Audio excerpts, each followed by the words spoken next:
तो फ्रेंड्स, सबसे पहले एनसीडी पोर्टल को लॉगिन करना है हमने, या ऐप को हमने लॉगिन करना है। तो लॉगिन करने के लिए यहाँ पे आप देख सकते हो हम जो है इसको लॉगिन कर रहे हैं। तो लॉगिन करने के बाद कुछ इस तरीके का इंटरफेस आपको मिलेगा। तो ये है हमारे पास जो इंटरफेस ऐप में आता है। तो कुछ इस तरीके से हम इसका डैशबोर्ड देखेंगे तो यहाँ पे आपको ये दिखाई दे रहा है। इसके हम होम स्क्रीन पे जाएंगे। होम स्क्रीन जाने के बाद आपने इसकी ओरिएंटेशन में जाना है। तो यहाँ पे आप देख सकते हो ये है लैंडस्केप और एक है पैट्रियट। लैंडस्केप पे हमने ओके कर देना है। तो यहाँ पे हमने इसको ओके किया, फिर कुछ इस तरीके का इंटरफेस हमारे पास आएगा। तो यहाँ पे आप देख सकते हो जो सर्च का ऑप्शन यहाँ पे हमें मिला है, इसमें हमने किसी पेशेंट का हमने नाम लिखना है। जैसे यहाँ पे मैं XYZ कर रहा हूँ, तो यहाँ पे पेशेंट का नाम लिखना है जिसकी हमने स्क्रीनिंग करनी है या फिर रीस्क्रीनिंग करनी है। चाहे वो फर्स्ट टाइम स्क्रीनिंग कर रहा है, चाहे उसकी रीस्क्रीनिंग कर रहा है। तो यहाँ से हम इसको सर्च कर सकते हैं। तो दूसरा मेथड कौन सा है वो भी मैं यहाँ पे आपको बताने वाला हूँ। तो यहाँ पे आप देख सकते हो 3 डॉट के साइड में यहाँ पे रेड कलर में ये जो नंबर्स दिखाई दे रहे हैं, इसको हमने ओपन करना है। तो कुछ इस तरीके का हमारे पास इंटरफेस खुलेगा। यहाँ पे पूरे पेशेंट जो हमने सी बैक जिनके भरे हैं, जो पेशेंट हमने स्क्रीन करने हैं 30+ एज के, वो सारे हमें यहाँ पे मिलेंगे। इसको हम नेक्स्ट करते जाएंगे। जैसे कि हम पेशेंट को ढूंढ रहे हैं, जैसे तज़ीम अख्तर एक पेशेंट है, इसकी स्क्रीनिंग मैंने यहाँ पे डिटेल डालनी है, तो उसको मैं ढूंढ रहा हूँ। तो यहाँ से आप इसको सर्च कर सकते हैं कुछ इस तरीके से। ये आपको यहाँ पे सर्च में मिल जाएगा पेशेंट। नेक्स्ट करते जाओ। तो यहाँ पे तज़ीम नाम का पेशेंट यहाँ पे आए हैं 3-4। तो इसमें जो हमने पेशेंट ढूंढा है वो है तज़ीम अख्तर। इसकी एज और आईडी वगैरह हमने मैच की। अब रीस्क्रीन करने के लिए प्लस के ऑप्शन में आपने क्लिक करना है। तो यहाँ पे 2 प्लस आपको ब्लू कलर के दिखाई दे रहे हैं। तो ये जो रीस्क्रीन का ऑप्शन मिलेगा, इस पे आपने क्लिक करना है। तो सी बैक आपने अपडेट करना है, तो यस करें, नहीं तो नो करें। तो इसमें आप देख सकते हो हमने नो किया।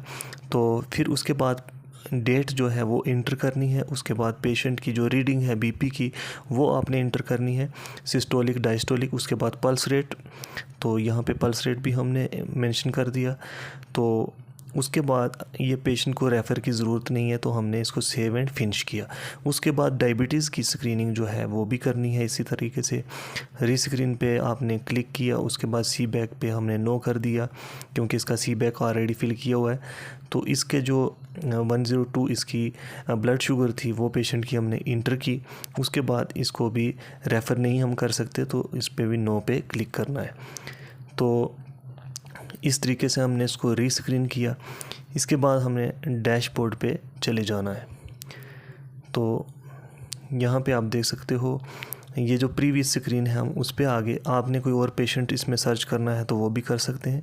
यहाँ पे हमने हमीदा भी निकाली, तो इसके भी सेम ही प्रोसेस है। यहाँ पे भी पेशेंट को हमने रीस्क्रीन करना है। जिस पेशेंट की रीडिंग जो है वो, अगर बीपी उसका हायर लेवल है और ब्लड शुगर भी उसकी हायर लेवल है, तो उसको रेफ़र किया जाता है। तो ये रीस्क्रीनिंग में भी सेम ही ऑप्शन आते हैं।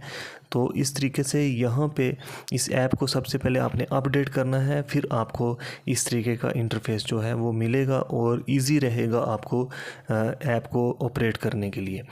तो ये तरीका आप अगर अप्लाई करोगे तो आपको थोड़ा फ़ायदा मिलेगा, आपको आसानी हो जाएगी काम करने में। तो कुछ इस तरीके से हमने ये सारी चीज़ें की। तो उसके बाद हमने डैशबोर्ड पे जाना है।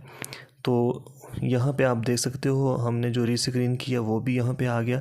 इसमें एक ऑप्शन और भी आता है, जो सिंक का ऑप्शन आता है। जो 2 नंबर ऊपर दिखाई दे रहे हैं, ये 2 पेशेंट हमने स्क्रीन किए, तो एरो के ऊपर आपने क्लिक कर देना है। तो इसको सिंक करना ज़रूरी होता है क्योंकि ये एक ऑफ़लाइन ऐप है। तो ऑफ़लाइन भी इस पे आप काम कर सकते हो। जब आपको इंटरनेट की फैसिलिटी मिले, उसके बाद आपने इसको सिंक कर देना है, ताकि ये जो डाटा है वो आपका ऑनलाइन हो जाए, पोर्टल पे भी और ऐप पे भी।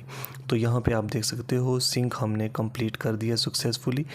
तो अब जो है वहाँ पे ग्रीन टिक लग गया है। तो यहाँ पे देख सकते हो आप पेशेंट जो है हमने रीस्क्रीन किए वो यहाँ पे डैशबोर्ड में आपको दिखाई देंगे।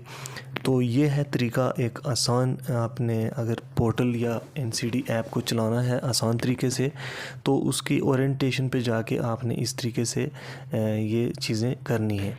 तो फ्रेंड्स ये थी वीडियो। अगर वीडियो अच्छी लगी तो प्लीज़ लाइक करो, शेयर करो और हमारे चैनल को सब्सक्राइब करो। Thank you.